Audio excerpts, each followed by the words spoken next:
Thank you, Jesus. Thank you, Jesus. Thank you, Jesus. Thank you, Jesus. Thank you, Jesus. Hallelujah.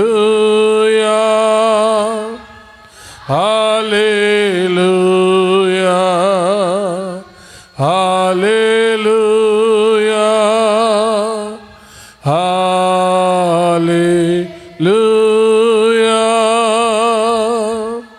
Hallelujah.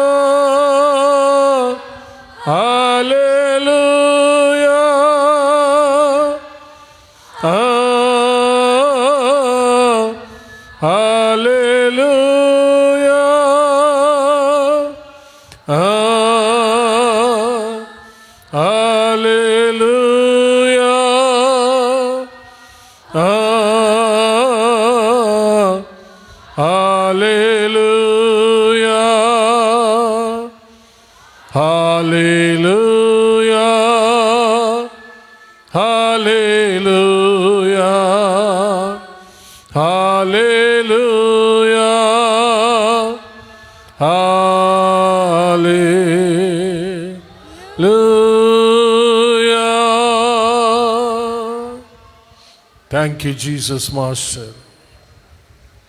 స్తుతిపాత్రుడా, స్తోత్రార్హుడా, ఆరాధ్య దైవమా, సూర్యోదయం మొదలుకొని సూర్యాస్తమయం వరకు స్తుతింపదగిన దేవా, అధిక స్తోత్రములు పొందదగిన దేవా, మీకే స్తుతి స్తుతి స్తుతి, స్తోత్రములు స్తోత్రములు స్తోత్రములు.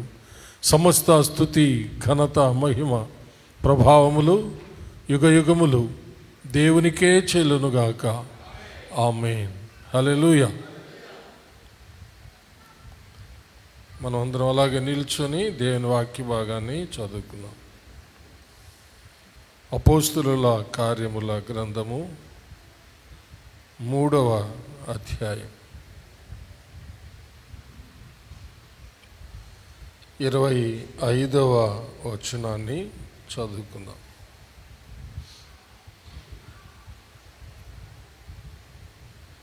తీసారా?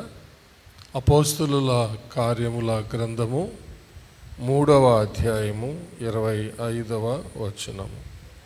ఆ ప్రవక్తలకును దేవుడు అబ్రహాముతో, నీ సంతానమందు భూలోక వంశములన్నీయు ఆశీర్వదింపబడునని చెప్పి మీ పితరులతో చేసిన నిబంధనకును మీరు వారసులై ఉన్నారు. దేవుడు తన పరిశుద్ధ వాక్యమును మన ఆత్మీయ మేళ నిమిత్తమై మన వెనుకలో దీవించునుగాక. ఆమేన్. దయచేసి కూర్చోండి. ప్రార్థించుకుందాం. మహాపరిశుద్ధుడు అయిన మా ప్రియ పరలోకపు తండ్రి, దయగలిగిన మా దేవ యెహోవా, మీకు వందనములు, స్తుతులు, స్తోత్రములు చెల్లిస్తున్నాము. మీ దీనదాసుడునైన నన్ను మీ సిలువ చాటున మరుగు చేసుకొని నాతోనూ మా అందరితోనూ మాట్లాడమని క్రీస్తు పేర వేడుకొంచున్నాము తండ్రి. ఆమేన్. హల్లెలూయా. చదివిన వాక్య భాగంలో నుండి ఒక అంశాన్ని నేను మీకు జ్ఞాపకం చేస్తాను. మనము ఆశీర్వాదములకు వారసులమై ఉన్నాము. చెప్పండి. మనము ఆశీర్వాదములకు వారసులమై ఉన్నాము. పేతురు చేస్తున్నటువంటి ప్రసంగంలో ఇదొక భాగం. ఈ యొక్క 3వ అధ్యాయంలో పేతురు ఒక చక్కని ప్రసంగం చేస్తాడు. ఆ ప్రసంగములో ఇదొక భాగము, ఒక విషయం అన్నమాట. మనము అంటే ఇప్పుడు మనము అన్ని జనులం. ఇక్కడ మీరు అని రాయబడింది. మీరు చివరిలో చూడండి, ఆ ప్రవక్తలకును దేవుడు అబ్రహాముతో నీ సంతానమందు భూలోక వంశములని ఆశీర్వదింపబడునని చెప్పి మీ పితరులతో చేసిన నిబంధనకును మీరు వారసులై ఉన్నారు అన్నాడు. అక్కడ మీరు అంటే అక్కడ యూదులు ఇశ్రాయేలీలు అన్నమాట. అంటే యూదులు ఇశ్రాయేలీలతో మాట్లాడుతున్నాడు. అంటే అక్కడ తిరుగుబాటు చేసింది వాళ్ళు అన్నమాట. తిరుగుబాటు చేసింది వాళ్ళు, యేసుప్రభువుని నమ్మకుండా తిరుగుబాటు చేసినటువంటి యూదులు ఇశ్రాయేలీలతో మాట్లాడుతూ వారి యొక్క పితరుడైన అబ్రహాముతో దేవుడు చేసినటువంటి నిబంధనను జ్ఞాపకం చేస్తూ ఆ నిబంధనకు అంటే ఆశీర్వాదాల సంబంధమైన నిబంధనకు మీరు వారసులు అని చెప్తున్నాడు అన్నమాట. అంటే వారికి చరిత్ర జ్ఞాపకం చేస్తూ ఉన్నాడు. వాళ్ళ పితరుడైన అబ్రహామును జ్ఞాపకం చేస్తున్నాడు. ఎందుకు అంటే వాళ్ళు తమ పితరుడైన అబ్రహామును నమ్ముతున్నారు, ప్రవక్తలను నమ్ముతున్నారు, ప్రవక్తల లేఖనాలను కూడా వాళ్ళు నమ్ముతున్నారు. కానీ ప్రవక్తల్లోనూ అబ్రహాము సంతానములోనూ ఈ లోకములో పుడతాడని రాయబడినటువంటి ప్రకారము ఈ లోకములో జన్మించినటువంటి క్రీస్తు యేసును ఈ లోకంలో పుట్టి పెరిగి సర్వలోక రక్షణ కొరకు కలువరి శిలువలో ప్రాణమర్పించి సమాధి చేయబడి 3వ దినాన మృత్యుంజయుడై తిరిగి లేచిన ప్రభువుని వాళ్ళు నమ్మడం లేదు. కానీ అబ్రహాము నమ్ముతున్నారు, ప్రవక్తలు నమ్ముతున్నారు, ప్రవక్తల లేఖనాలు నమ్ముతున్నారు. కానీ ప్రవక్తలు తెలియజేసినటువంటి లేఖనాల్లో ఉన్నటువంటి ప్రభువుని మాత్రం వాళ్ళు నమ్మలేకపోతున్నారు. అందుకని వాళ్లకు ఈ యొక్క లేఖనాలను గురించి, వాళ్ళ పితరుడైన అబ్రహామును గురించి, ప్రవక్తలను గురించి జ్ఞాపకం చేస్తూ యేసు ప్రభు ద్వారా సర్వలోక వంశస్థులు ఆశీర్వదించబడతారు అనేది ఇందులో ఉన్నటువంటి సీక్రెట్ అన్నమాట. హల్లెలూయా. అంటే అబ్రహాము సంతానమందు అంటే అబ్రహామునందు ఇస్సాకు నుండి యాకోబు నుండి యోదా నుండి దావీదు వంశస్థుడైన యోసేపు అనే పురుషునికి ప్రదానము చేయబడిన కన్యకైన మరియ గర్భము ద్వారా ఈ లోకములో జన్మించినటువంటి మన ప్రభు అయిన క్రీస్తు యేసు ద్వారా అబ్రహాము ద్వారా సర్వలోక వంశస్థులన్నీ ఆశీర్వదించబడును. అంటే అబ్రహాము సంతానమందు అని అర్థం. అంటే అబ్రహాము సంతానమందు అంటే మన ప్రభు అయిన యేసుక్రీస్తునందు అన్నమాట. హల్లెలూయా.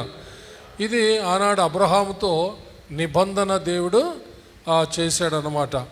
ఆ నెరవేర్పేను ఇది మీరు నమ్మట్లేదు అని చెప్పి వాళ్ళతో మాట్లాడుతున్నాడు. ఈరోజు నీతోనూ నాతోనూ మాట్లాడుతున్నాడు. ఎందుకంటే మనము యూదులం ఇశ్రాయేలులం కాకపోయినా మనం అన్యజనులం. అయితే ఇప్పుడు అన్యజనులమైన మనకు కూడా ఆ యొక్క నిబంధన వర్తిస్తుంది. హల్లెలూయా. ఏ నిబంధన?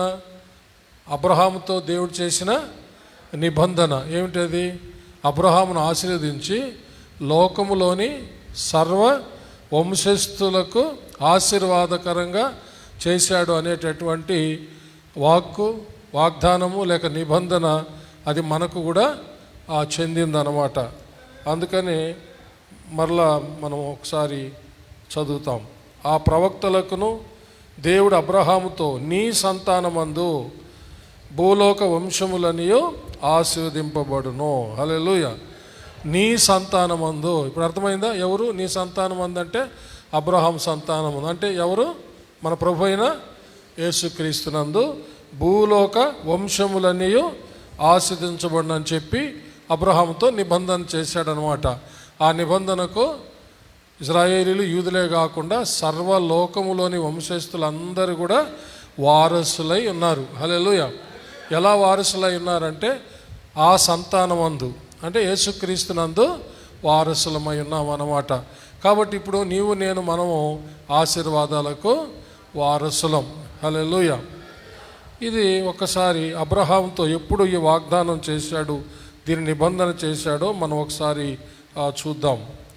ఆదికాండము 12వ అధ్యాయంలో మొదటి 4 వచనాలు మనము చదువుకుందాం. చదవండి.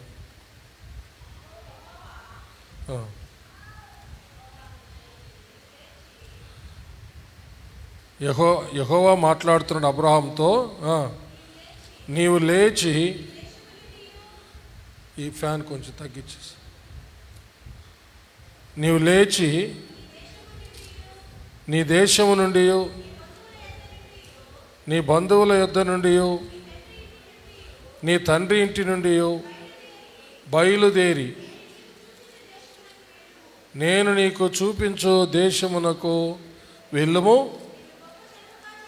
నిన్ను గొప్ప జనముగా చేసి నిన్ను ఆశీర్వదించి నీ నామమును గొప్ప చేయుదును.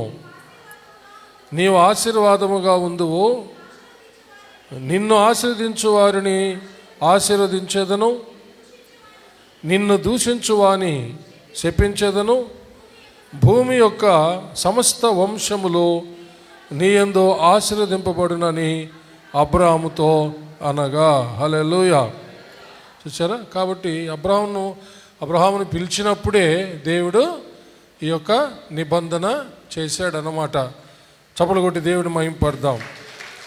కాబట్టి అబ్రహామునందు భూలోక వంశములన్నీ ఆశీర్వదింపబడును అనంటే అది అబ్రహామునందు అంటే అబ్రహాము సంతానమందు అని ఇక్కడ పేతురు ప్రసంగం చేస్తూ చాలా చక్కని వివరణ ఇచ్చాడనమాట.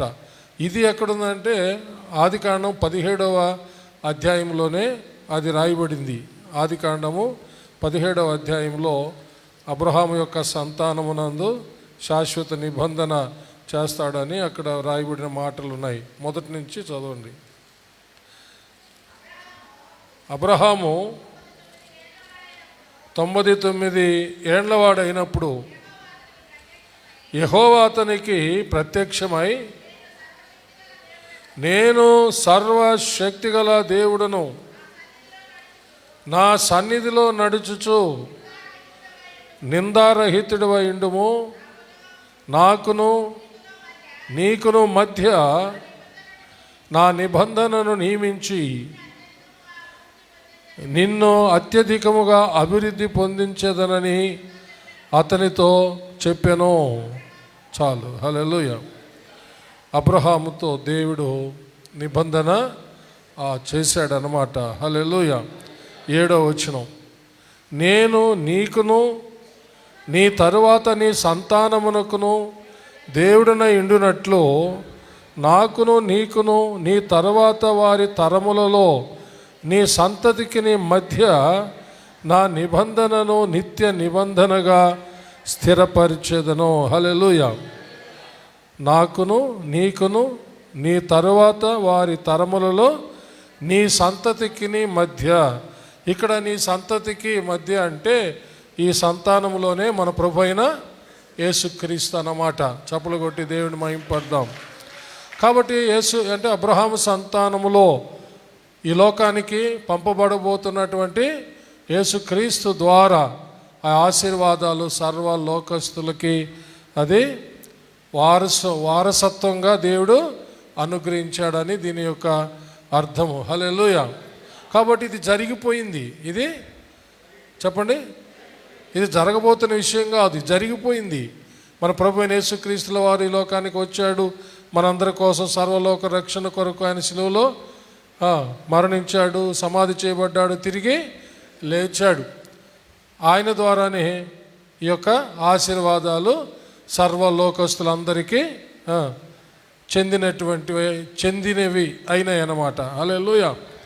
అది దాని యొక్క అర్థం. కానీ దీన్ని ఎంతమంది విశ్వసిస్తారో వాళ్ళు ఆశీర్వాదాలు స్వతంత్రించుకుంటారన్నమాట. చప్పలు కొట్టి దేవుణ్ణి మహిమపరుస్తాము. హల్లెలూయా. అందుకనే ఈ శుభవార్త సర్వలోకానికి తెలియజేయమనింది. ఎందుకని? అబ్రహాము సంతానం అంటే యూదులో ఇశ్రాయేలులకే కాదు, అబ్రహాము సంతానం అందంటే యేసుక్రీస్తునందు సర్వలోక వంశస్థులకు ఆశీర్వాదాలు అనుగ్రహించబడ్డాయి అని చెప్పడానికి. హల్లెలూయా. అదే ఈ మాట. మనమందరము యూదులం, ఇశ్రాయేలును కాకపోయినా క్రీస్తు యేసునందు అబ్రహాము యొక్క సంతానమందు సర్వలోక జాతులన్నిటికీ, సర్వలోక వంశస్థులందరికీ ఆశీర్వాదాలు ఎలా చెందుతాయని రాయబడిందో ఆ ఆశీర్వాదాలకు మనం అందరం కూడా వారసులమయ్యాం. హల్లెలూయా. ఇప్పుడు మనం అందరం యేసు ప్రభువును సొంత రక్షకుడుగా అంగీకరించాం కాబట్టి ఆ ఆశీర్వాదాలు మన సొంతమయ్యాయి. హల్లెలూయా. కాబట్టి మనం ఇప్పుడు ఆశీర్వదింపబడిన వారము. ఇప్పుడు మనం ఎవరు? ఆశీర్వదింపబడిన వాళ్ళం.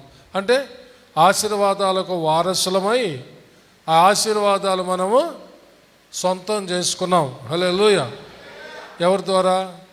మన ప్రభు అయిన యేసుక్రీస్తు ద్వారా. చప్పలు కొట్టి దేవుడిని మహిమ పరుస్తాము. హల్లెలూయా. కాబట్టి ఇప్పుడు మనము శాపగ్రస్తులం కాదు. ఇప్పుడు మన ప్రభువుని కడపటి ఆదాము అన్నారు. మన ప్రభువుని కడపటి ఆదాము. కొరింథీయులకు రాసిన మొదటి పత్రిక 15వ అధ్యాయము 42వ వచనం చదువుతాం.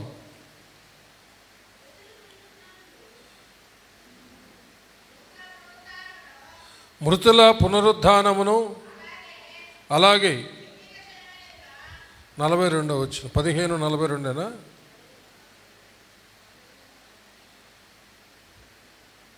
ఒక్క నిమిషం. 45 చదవండి.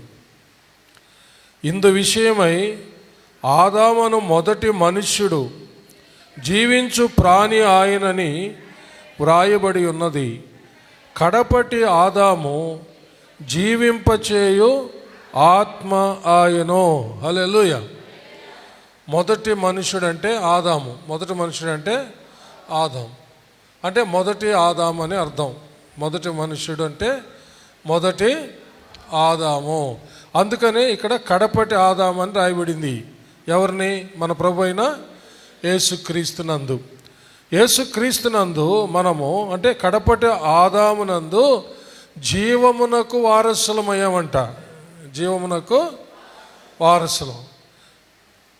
మొదటి ఆదామునందు, ఇప్పుడు కడపటి ఆదామునందు జీవమునకు వారసులమయ్యాము అంటే మొదటి ఆదామునందు దేనికి వారసులమయ్యాము? అప్పుడు మరణానికి వారసులమయ్యాం. మొదటి ఆదాము ద్వారా మరణానికి వారసులమైతే కడపటి ఆదాము ద్వారా జీవానికి వారసులమయ్యాము. చప్పలు కొట్టి దేవుడిని మహిమ పరుద్దాం. హల్లెలూయా. ఇంకా ఇలాగ మనం చెప్పుకుంటూ వస్తే మొదటి ఆదాము ద్వారా నరకానికి వారసులమైతే కడపటి ఆదామైన క్రీస్తు ద్వారా నిత్య జీవానికి వారసులమయ్యాం. చప్పలు కొట్టి దేవుడిని మహిమ పరుస్తాం.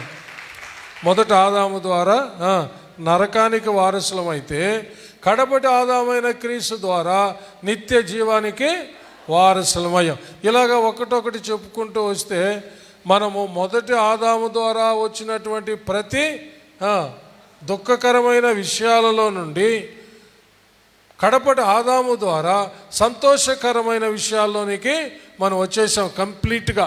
హల్లెలూయా. మరి కొన్ని జ్ఞాపకం చేస్తాను. ఇప్పుడు ఏం జ్ఞాపకం చేసుకున్నాం? ఇప్పుడు మొదటి ఆదాము ద్వారా మరణానికి వారసులమైతే కడపటి ఆదాము ద్వారా జీవానికి వారసులమయ్యాం. మొదటి ఆదాము ద్వారా నరకానికి వారసులమైతే కడపటి ఆదాము ద్వారా నిత్య జీవానికి వారసులమయ్యాం. అదేవిధంగా మొదటి ఆదాము ద్వారా శాపాలకి వారసులమైతే కడపటి ఆదామని క్రీస్తు ద్వారా ఆశీర్వాదాలకు వారసులమయ్యాం. హల్లెలూయా. అంటే యేసు ప్రభువే ఆ యొక్క శాపాలన్నీ ఆయన మీద వేసుకొని ఆ కలువరి శిలువలో శాపగ్రాహిగా కలువరి శిలువలో భూమి ఆకాశాల మధ్య ఆయన వ్రేలాడి మన శాపాలన్నిటిని తొలగించి మనలను ఆశీర్వదించాడనమాట. హల్లెలూయా. గలతీయులకు రాసిన పత్రికలో ఆ విషయం చాలా స్పష్టంగా వ్రాయబడింది. 3వ అధ్యాయం ఒకసారి చూస్తాం. 14వ వచనం నుంచి 13, 14. ఆత్మను గూర్చిన వాగ్దానము విశ్వాసం వలన మనకు లభించున్నట్లు అబ్రహాము పొందిన ఆశీర్వచనము క్రీస్తు యేసు ద్వారా అన్యజనులకు కలుగుటకై క్రీస్తు మన కోసము శాపమై మనలను ధర్మశాస్త్రం యొక్క శాపము నుండి విమోచించెను. ఇందును గూర్చి మ్రాను మీద వేలాడిన ప్రతివాడును శాపగ్రస్తుడు అని వ్రాయబడి ఉన్నది. చూసారా? యేసుక్రీస్తు ద్వారా మనలను శాప విముక్తుల్ని చేశాడు. ఎందుకంటే అబ్రహాము పొందిన ఆశీర్వచనములో మనము పాలుభాగస్తులు అవడానికంట. చపలు కొట్టి దేవుని మహిమ పెడతాం. దేనికి? ఆ మాట రాశారు చూడండి పౌలు గారు ఇక్కడ. అబ్రహాము పొందిన ఆశీర్వచనము క్రీస్తు యేసు ద్వారా అన్ని జనులైన మనకు కలుగుటకై. హల్లెలూయా. చూసారా? మనం అన్ని జనులం, మన యూదు ఇశ్రాయేలులం కాదు. అయితే అబ్రహామునందు ఆశీర్వచనము మనం పొందడానికి, అంటే క్రీస్తు యేసునందు పొందడానికి క్రీస్తు మన కోసమై శాపమై మనలను ఆశీర్వాదంలోనికి మనలను తీసుకొచ్చాడు. అంటే మన శాపాలు ఆయన తీసుకొని మనలను ఆశీర్వాదాల్లోనికి తీసుకొచ్చాడు అన్నమాట. చప్పలు కొట్టి దేవుణ్ణి మహిమపరుస్తాం. అక్కడ మన కోసం శాపమై అంటే అక్కడ 2 అని అంకె వేసి కింద మూల భాషలో చూడండి, శాప గ్రాహి అయి అంటే మన శాపాలు ఆయన తీసుకున్నాడు అనమాట. మన శాపాలు ఆయన తీసుకొని మనకు ఆశీర్వాదాలు ఆయన అనుగ్రహించాడనమాట. చప్పలు కొట్టి దేవుని మహిమపడదాం. అందుకనే మొదటి ఆదాము ద్వారా మనం శాపాలకి వారసులమైతే కడపటి ఆదాము ద్వారా మనము ఆశీర్వాదాలకు వారసులమై ఆయన ద్వారా ఆయన ద్వారా అంటే క్రీస్తు ద్వారా ప్రతి ఆశీర్వాదము మనము పొందుకోగలిగాం. చప్పలు కొట్టి దేవుణ్ణి మహిమ పరుస్తాం. హల్లెలూయా. ఆ ప్రతిదీ ఇంకా అంతే. మొదటి ఆదాము ద్వారా పాపమునకు వారసులమయ్యాం మనం. ఏంటి? పాపమునకు వారసులమయ్యాం. కడపటి ఆదాము ద్వారా నీతికి వారసులమయ్యాం. చప్పలు కొట్టి దేవుని మహింపడతాం. అవునా? ఆదామవ్వలు పాపం చేశారు, ఆజ్ఞను అతిక్రమించి పాపం చేశారు. వారి సంతానమైన మనకు ఏది వారసత్వంగా వచ్చింది? పాపము. కాబట్టి మొదటి ఆదామునందు పాపమునకు మనం వారసులమైతే కడపటి ఆదామునందు మనము పరిశుద్ధతకు లేక నీతికి వారసులమయ్యాం. చప్పలు కొట్టి దేవుణ్ణి మహిమపరుస్తాం.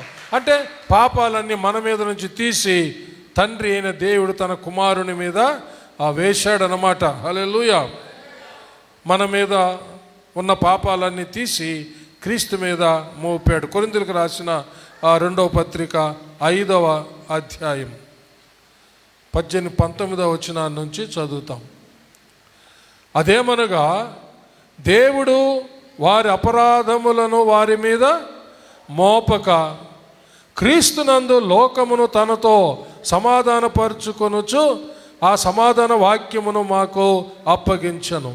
కావున దేవుడు మా ద్వారా వేడుకొనినట్టు మేము క్రీస్తుకు రాయబారులమై దేవునితో సమాధానపడుడని క్రీస్తు పక్షముగా మిమ్మల్ని బతిమాలుకొనుచున్నాం. ఎందుకనగా మనం ఆయన యందు దేవుని నీతి అగునట్లు పాపమెరుగని ఆయనను మన కోసము పాపముగా చేసెను. హల్లెలూయా.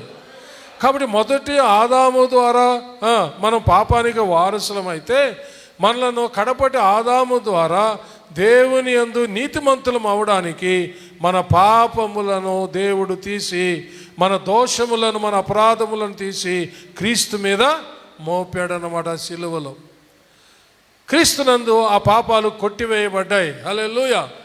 మనము నీతిమంతులుగా తీర్చబడ్డాం.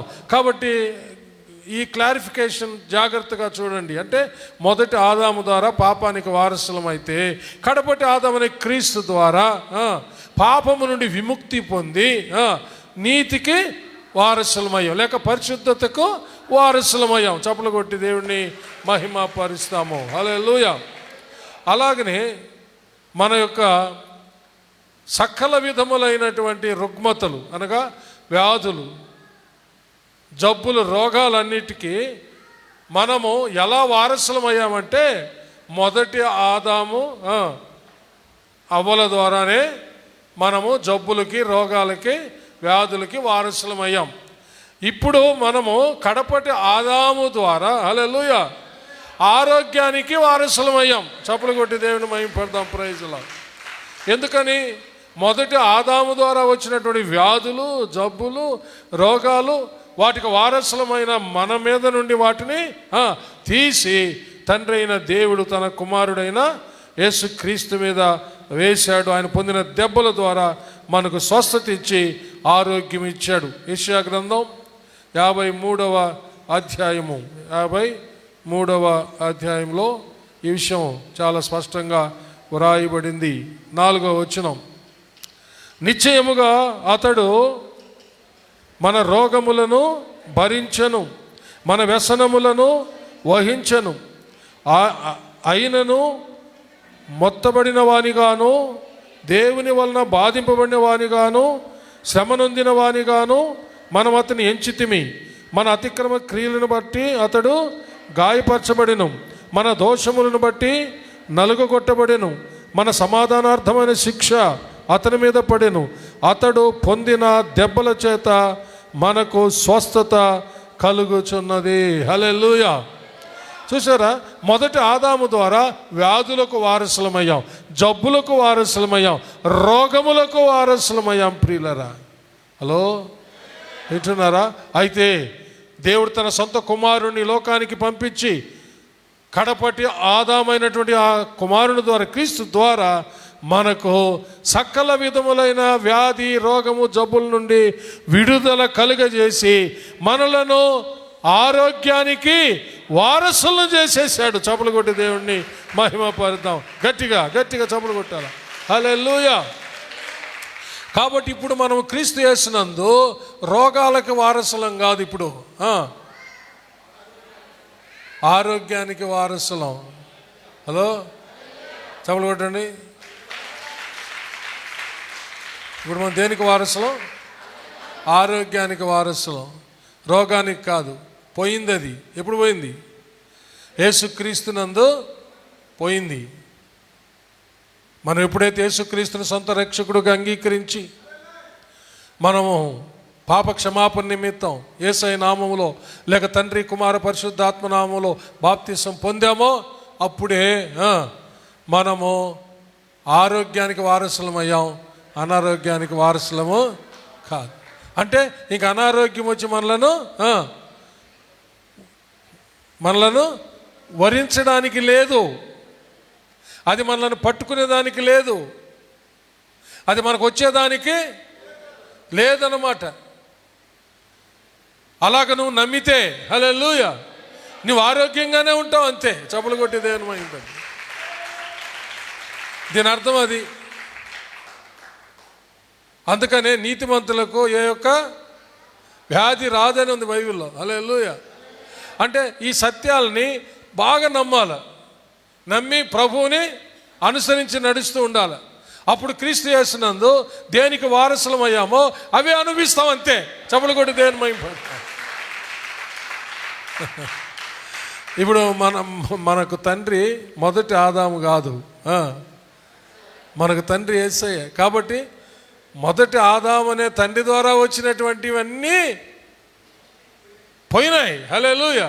కడపటి ఆదామైనటువంటి క్రీస్తు అనే తండ్రి ద్వారా మనకు ప్రతి మేలు మనకు అనుగ్రహించబడింది. ఇంకంతే. మనం క్రీస్తు యేసునందు అన్నీ పాజిటివే, మంచే, మేలే.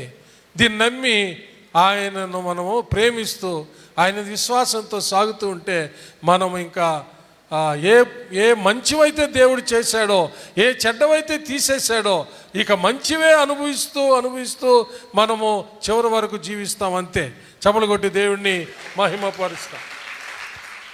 అయితే మనము ఈ లోకానుసారంగా ఆలోచిస్తూ ఈ లోకంలో ఉన్నటువంటి వైద్య శాస్త్రము, మానవ శాస్త్రము, వాటి చదువుతూ మానవులు ఈ విధంగా బలహీనలు అయిపోవాల్సిందే కదా, ఏదో ఒక జబ్బో రోగమో వచ్చి చావాల్సిందే కదా, ఇది మామూలే కదా అనుకుంటూ ఉంటే అదేవిధంగా మనము దిగజారిపోయి పతనమయ్యే ప్రమాదం ఉందన్నమాట. హలో, అంటే యేసుక్రీస్తు ఏం చేశాడో, యేసుక్రీస్తు ద్వారా ఏమి అనుగ్రహించబడిందో అవి నీవు బాగా గ్రహించి విశ్వసించి వాటినే పలుకుతూ యేసుక్రీస్తును వెంబడించినట్లయితే అవన్నీ మనము వారసులంగా స్వతంత్రించుకుంటాం. చప్పులు కొట్టి వారసులంగా మనము స్వతంత్రించుకుంటాం. అన్నీ అంతేనండి. మనలను ఐశ్వర్యవంతులుగా చేయడానికి క్రీస్తు దరిద్రుడిగా జన్మించాడు. కొరింథీయులకు రాసిన 2వ పత్రిక 8వ అధ్యాయంలో ఆ మాట ఒకసారి చదువుతాము. క్రీస్తు మన కోసం దరిద్రుడిగా ఈ లోకంలో పుట్టాడు అన్నమాట. హల్లెలూయా. 13వ వచనం, క్షమించండి ఒక్క నిమిషం, 9వ వచనం. మీరు మన ప్రభు అయిన యేసుక్రీస్తు కృపను ఎరుగుదురు కదా, ఆయన ధనవంతుడై ఉండి మీరు తన దారిద్ర్యము వలన ధనవంతులు కావాలనని మీ నిమిత్తము దరిద్రుడాయనో. చప్పలు కొట్టి దేవుని మహిమపడదాం. Praise the lord. హల్లెలూయా. చూడండి, మొదటి ఆదాము ద్వారా దరిద్రతకు వారసులమయ్యాం మనం. ఏంటి? మొదటి ఆదాము ద్వారా ఏం విక్టర్? మొదటి ఆదాము ద్వారా దేనికి వారసులమయ్యాం? దరిద్రతకు వారసులమయ్యాం. కడపటి ఆదాము ద్వారా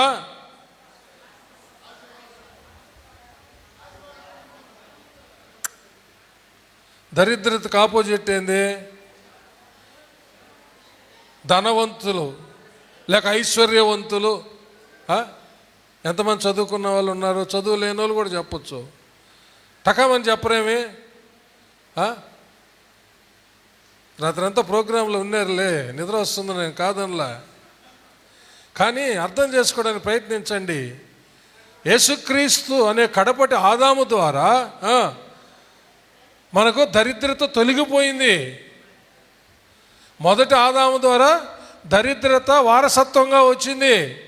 కడపటి ఆదాము ద్వారా ధనము లేక ఐశ్వర్యము వారసత్వంగా వచ్చింది. చప్పలు కూడా దేవుని మహిమపడదాం. Praise the lord.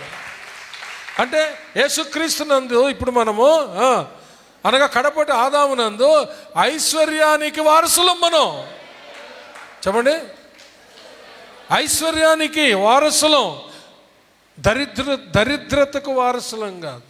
కానీ మొదటి ఆదామైన ఆ మనుషుని ద్వారా దరిద్రతకు, కరువు, కాటకాలకు వారసులం.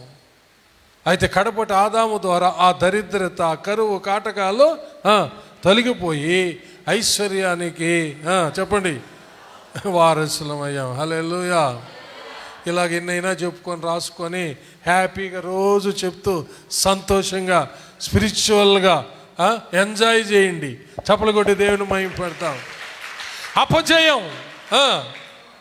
అపజయం మొదట ఆదాము ద్వారా వచ్చింది వారసత్వం. జయం, విజయం, ఘన విజయం కడపటి ఆదామైన క్రీస్తు ద్వారా వచ్చింది. అందుకనే ఒక భక్తుడు పాట రాశాడు, ఇంకా అపజయం లేదని. అలాగనే వ్యాధి లేదని, జబ్బు లేదని, రోగం లేదని, శాపాలు లేవని, దరిద్రత లేదని. హలో, ఇది వాస్తవం. ఆ పాట రాసిన ఆయన భావం కూడా అదే. ఏమని?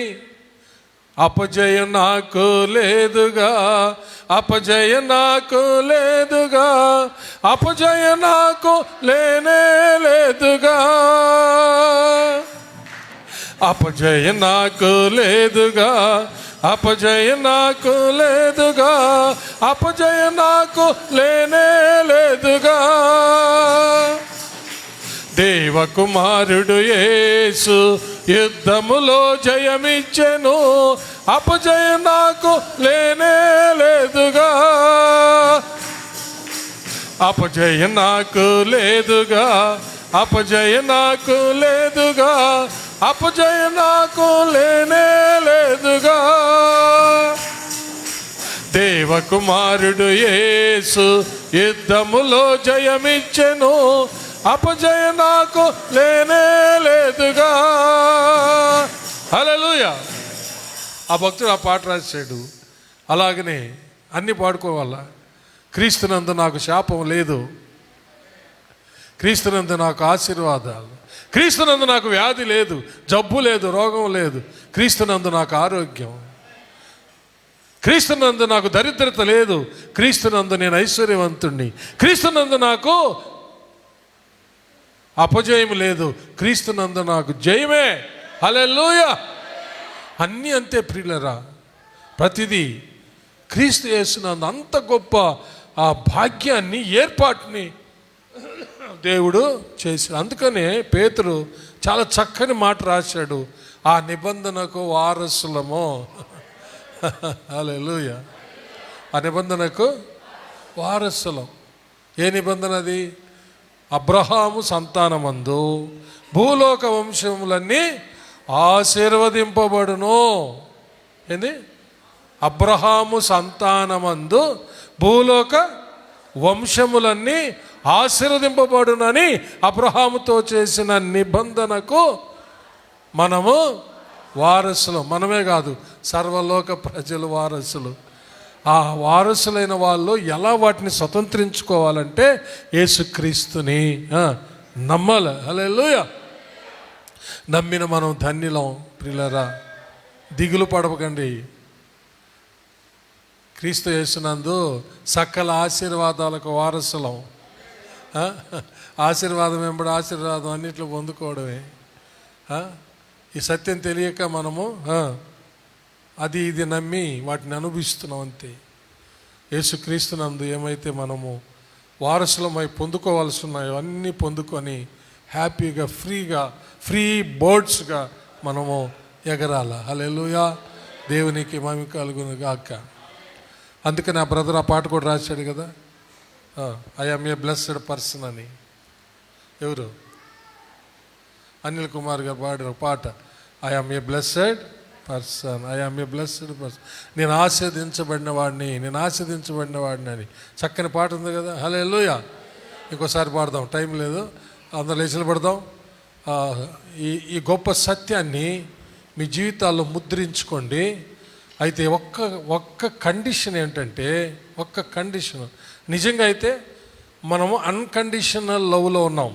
మనము షరతులు లేని ప్రేమను అనుభవిస్తున్నాం. షరతులు లేని ప్రేమను అనుభవిస్తూ ఉన్నాం అన్నమాట. చప్పలు కొట్టి దేవుణ్ణి మహిమపరుస్తాం. షరతులు లేని ప్రేమను అనుభవిస్తున్నాం. అంటే కండిషన్ అన్నానంటే, ఈ కండిషన్ అంటే అది పెద్ద కండిషన్ కాదు. ఏంటంటే ఒకటే కండిషన్ ఏంటంటే, అంటే కండిషన్ అనలేము, ఈ సత్యాల్ని నమ్మడమే. హల్లెలూయా. ఏంటి? ఎవరు బాబు? హలో, చప్పలు కొట్టి దేవుని మహిమ పెడదాం. హల్లెలూయా. ఈ సత్యాల్ని నమ్మడమే, అదే నేను కండిషన్ అంటుండేది. ఈ సత్యాల్ని నమ్మి వేటికైతే వారసులమో వాటిని విశ్వాసం ద్వారా స్వతంత్రించుకోవడమే. ఈ విశ్వాసంతో యేసయ్య వెంబడి ఆయన అడుగుజాడలో నడుస్తూ వాటిని స్వతంత్రించుకోవడమే. దేవుడటి కృప మనకందరికీ తన ఆత్మ ద్వారా అనుగ్రహించునుగాక. ఆమేన్. అందరు తలంచి కళ్ళు మూసుకునండి, ప్రార్థన చేసుకుందాము. హల్లెలూయా. అర్థం చేసుకోండి, దేవుడు తన కుమారుడైన మన ప్రభువైన యేసుక్రీస్తు ద్వారా ఎలాంటి గొప్ప విడుదల కలిగజేశాడో. ఎంత గొప్ప విడుదల! మొదటి ఆదాము ద్వారా మనము పాపానికి, శాపానికి, మరణానికి, నరకానికి, సకల విధములైన రుగ్మతలకు, దురాత్మ దెయ్యాల ద్వారా కలిగేటటువంటి శోధనలకు మనం పాత్రులమై ఉండగా, కడపటి ఆదాము ద్వారా దేవుడు మనలను సంపూర్ణంగా విడుదల చేశాడు. ఇక మనము ఆశీర్వాదాలకు వారసులమే కానీ శాపాలకు వారసులం కాదు ప్రియులరా. ఈ సత్యాన్ని గుర్తుపెట్టుకొని ఆశీర్వాదం వెంబడి ఆశీర్వాదం పొందినట్లుగా క్రీస్తు యేసును మనము విశ్వాసంతో వెంబడిస్తాం. హల్లెలూయా. ప్రార్థించుకుందాం. విన్న వాక్యాన్ని బట్టి సోదరుడు ప్రేమ్ మనలను ప్రార్థనలో నడిపిస్తాడు. Hallelujah, hallelujah. ఓ రబా బాబా షక్క రబ రబ రబ బాబా. Praise the lord, praise the lord. స్తోత్రం ప్రభా, దయగల తండ్రి, మహోన్నతుడా, మహాగణుడా, మీకు స్తోత్రం, స్తోత్రం, స్తోత్రం, స్తోత్రం ప్రభా.